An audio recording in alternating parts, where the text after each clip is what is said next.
So you probably saw my wife's Instagram or TikTok video on how we updated our front entrance.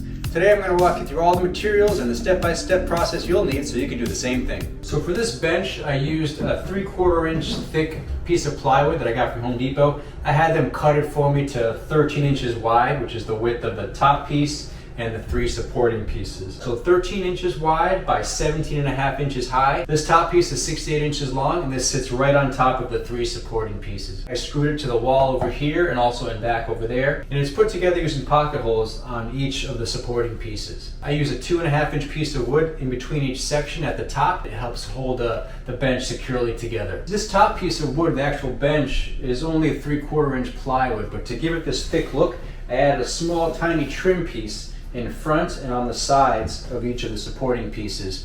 And this top piece right here, this trim is 1 3/4 inches wide, and each of the supporting side pieces has a trim on top that is 1 inch wide. The best part about removing this old paneling is that we can reuse it for our board and batten pieces. It's 1/4 inch thick and it'll work perfectly.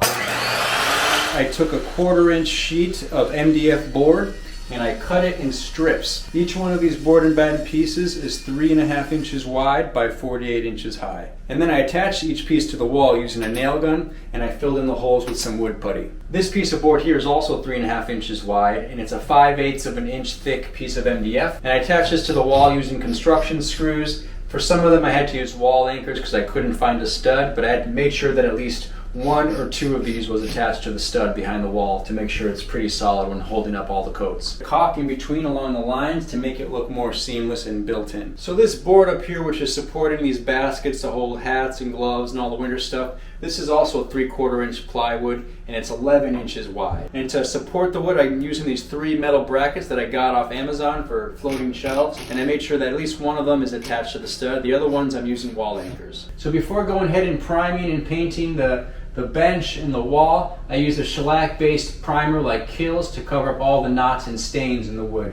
Otherwise, they're going to show through in the final finish. To make sure the wallpaper lines up nice and straight, my wife used a laser level. So the wallpaper my wife got off Amazon too, and it came with a glue already pre-attached. You just had to use a spray bottle to get it wet and to activate the glue. So to install these coat hooks, we lined up 4 hooks on top of each of the 4 board and batten pieces. Then we lined up the remaining hooks so that they were equidistant apart. Well, thanks for watching. I hope you found this video useful. If you have any other questions or comments, please leave those down below, and don't forget to subscribe to our channel.